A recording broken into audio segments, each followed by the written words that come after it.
I'd like to give you some of what I know about these two objects because I think it's of very great importance. Let me start by giving you some background of what I know about the two Kai caskets. Both caskets originally came from Waipio Valley, as you know, but they were very special because they came from a mausoleum a Hawaiian mausoleum known as the Liliuokalani, which is found on the site of one of Hawaii's truly great heiaus called Paʻakalana.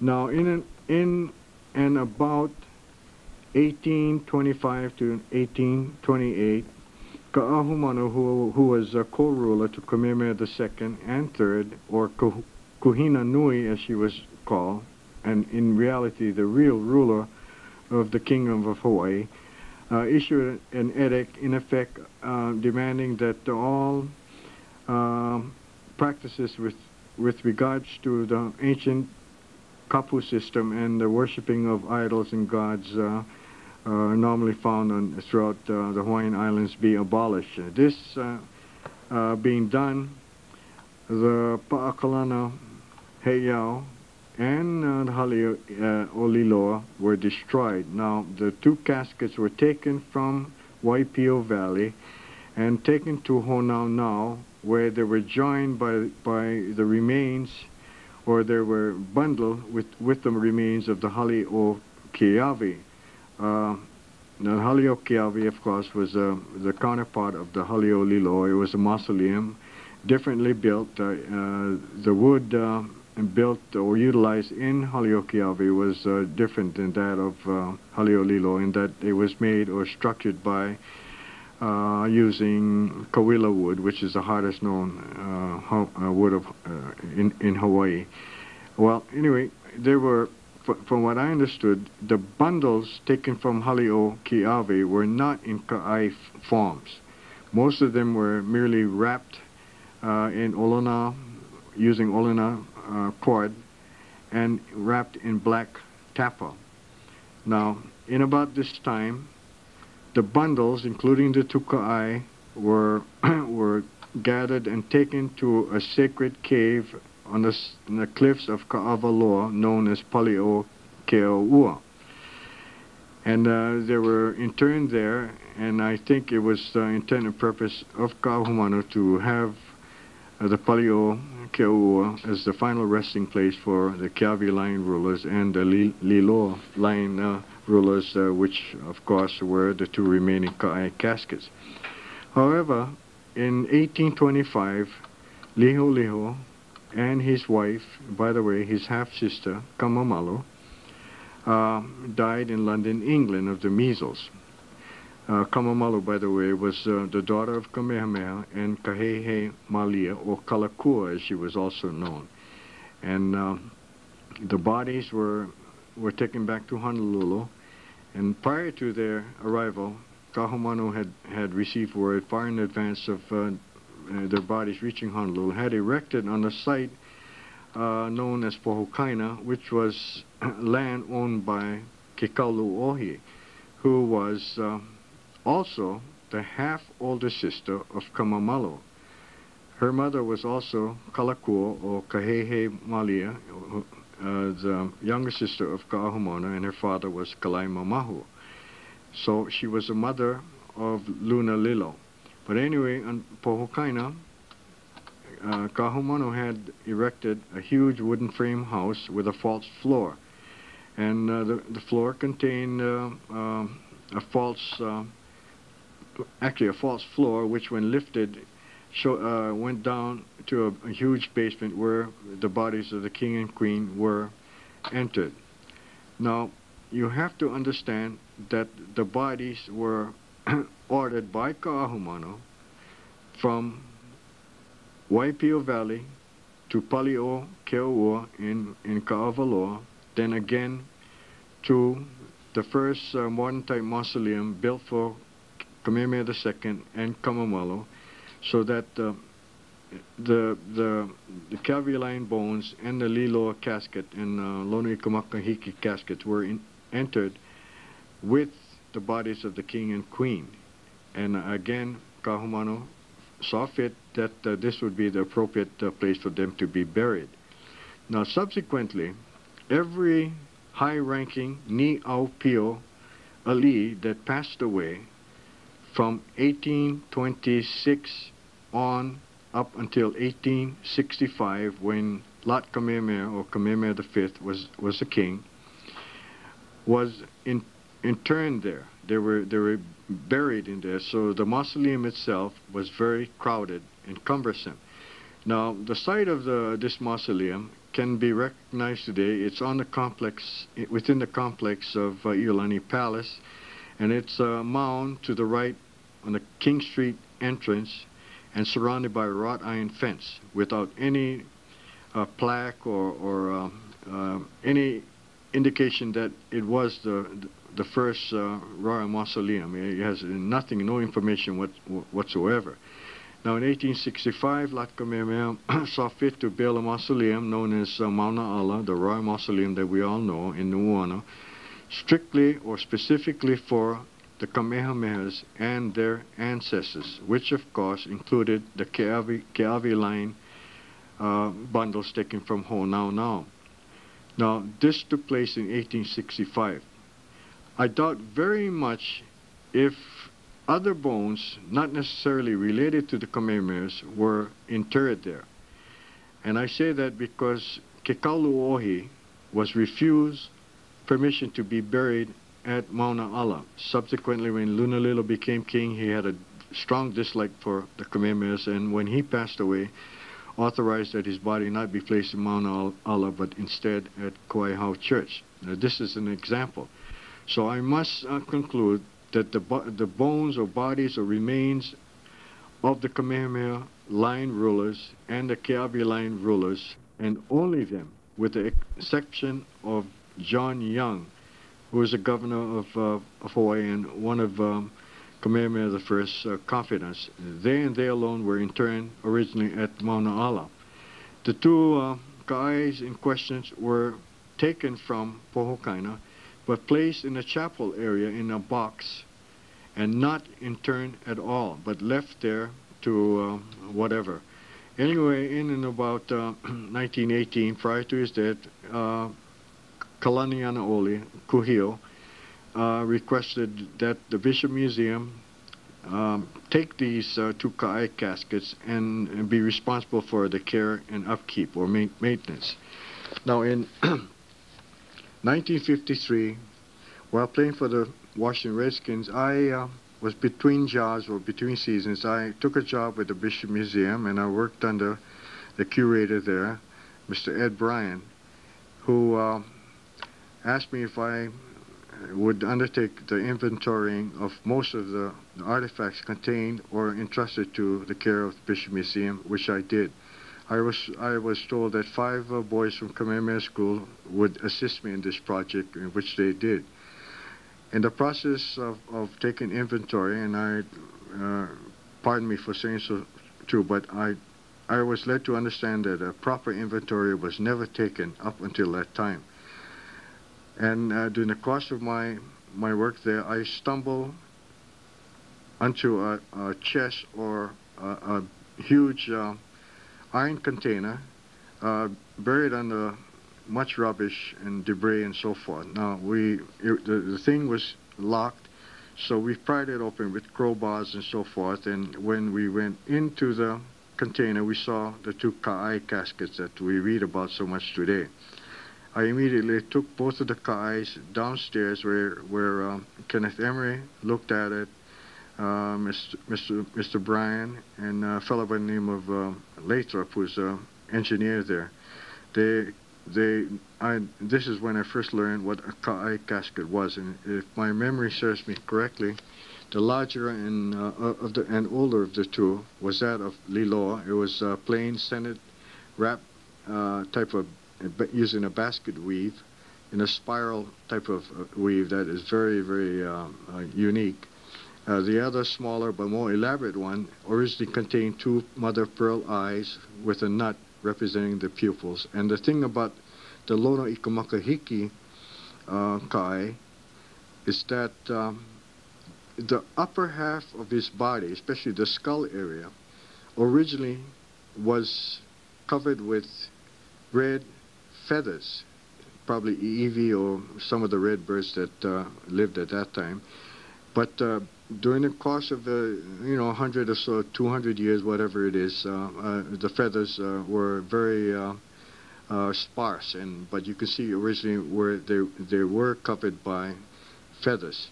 Now this brings up a thought that just came to my mind. I read in the paper where Sonoro and Emery on X-raying the Ka'ai found some object within one of them. They didn't say which one, but if it's true that they found nails and iron and so forth, it's not necessarily that these articles appeared on beaches as flotsam, and because the Hawaiians knew what nails were, by the way, iron was, by the way, but it also could mean that in history, or in reading the Hawaiian history and things about Hawaii, I've come to believe that during Liliuokalani's reign, he was the eldest son of Umi. There appeared on the Big Island what later on people felt were actually Spanish sailors in a shipwrecked ship, and that just about that time, it was late 16th century or 15th century and early 16th century.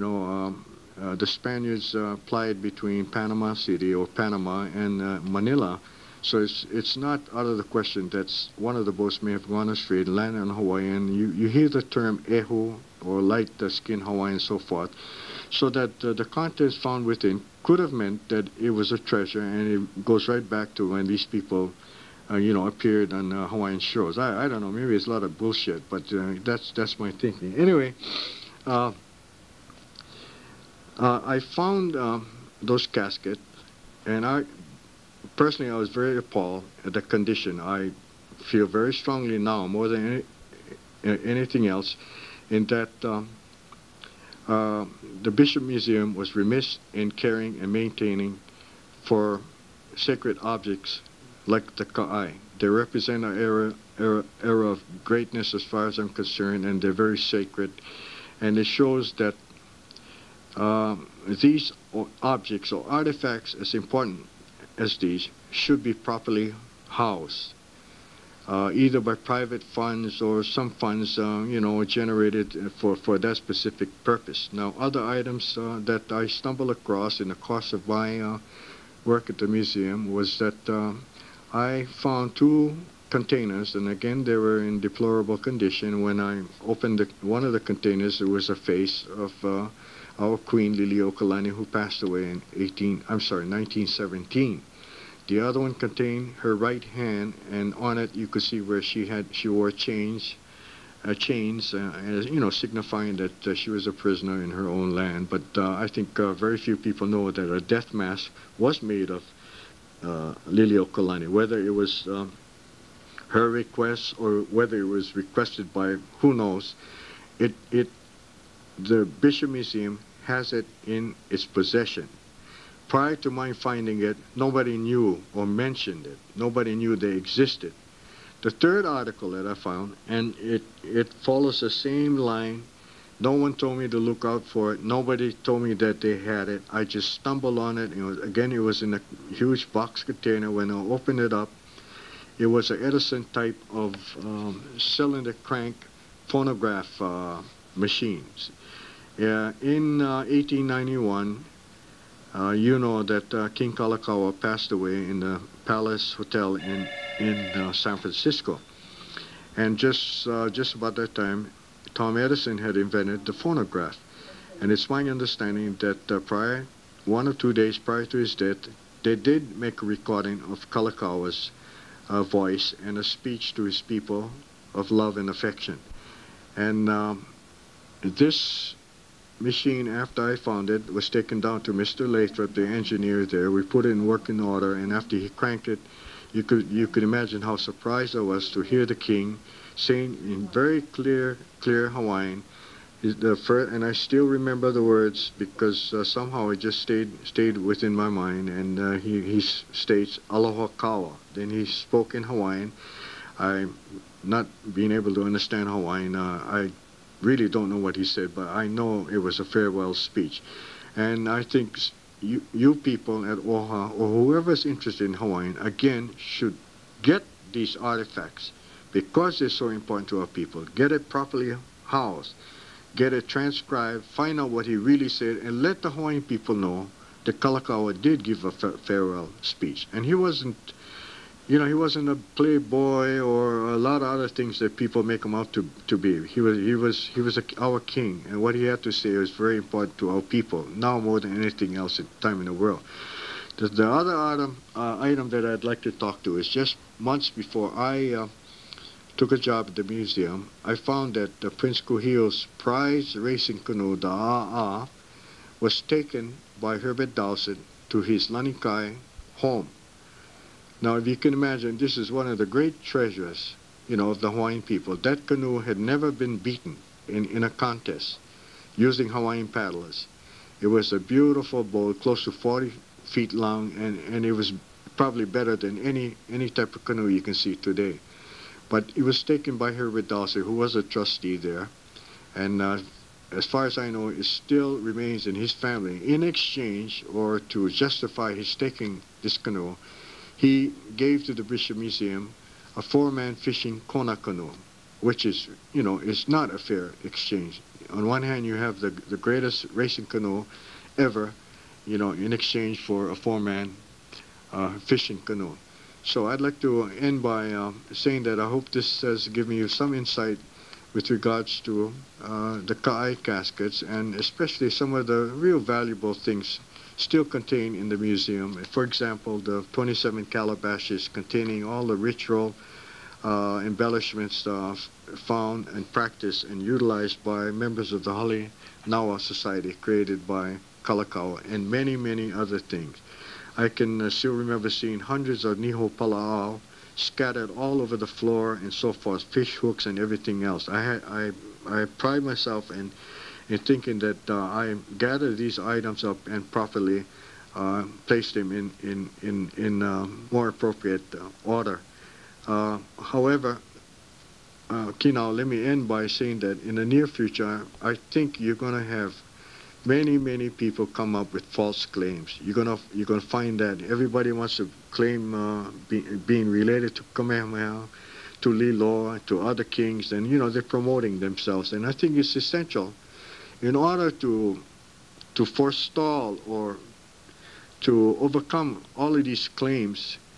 I think OHA has to create a committee of dedicated genealogists who can get either from Kamakau, EE, Fernando, or whoever from Malo, and get it down pat as to all the Ni'aupio Hawaiians that have ruled and why they ruled. And you know, for example, if you ask the people, well, why was Keopu'ulani Kamehameha's most sacred wife? You know, everybody knows that he was his highest ranking kapu wife, but nobody knows why. I know. Then, because she was a naha. You ask anybody, what the hell is a naha? They don't know, see. Now, Keawe Mauhili was known as Keawe Vililua, or double-twisted Keawe, and he was untouchable. He was caught, he was taken prisoner in the Battle of Moko Ohai, yet the forces of Kamehameha and his 4 Kona chiefs could not touch him because he outranked most of them. And he was a naha, but you ask anyone why he was a naha, what is the relationship, what made him double-twisted, very few people know. But it's essential that you record some of these things. So when the Waipa family or the Paka family come up and say, yeah, we related to Kamehameha because Kahiva Kani Kapole was Kamehameha's daughter. Now that could be a lot of bullshit because, you know, there's so many things. Kamehameha did have a child with Kani Kapole, and he was as old as her mother, and he had sex with her, or he cohabited with her when he was just a young man. And he gives a famous speech at the dedication of Pu'ukohola Heiau when he saved his son Kaule Oku, who eventually became the grandfather of Bernice Pauahi Bishop and Ke'elikulani, and consequently the Bishop estate, only because he claimed that, Kamehameha claimed that that was his son. They didn't kill him because he invoked his kanawai, splendid paddle law, and he saved his life. Well, I can go on, but I don't. But I hope whatever I have to say to you really, you know, make some kind of sense. But you people, in order to guard your backsides, have to get these things in order and understand. You know, like when Bumpy Kanehele took over the Makapu Lighthouse, they took it over because they were convinced that because they were related to Kamehameha, it belonged to them. See, but how they claim relationship is very important. Again, they used Kanikapole, who was a favorite wife of Kalani Ofu. So you people have to get something in order down so that when they make these claims, you know where they're coming from and whether they can be substantiated or not. I'm of the opinion that when Kamehameha died, you know, and his children of highest rank had no issue, then his dynasty died. Died with Ke'elikulani, died with Bernice Pauahi, and so forth. Well, I'm going to end now because it's past my bedtime. And I hope you're in good health, you know. I'm pulling for your recovery, and you too, Frenchie. And my aloha to you, and I hope this serves a good purpose. Thank you.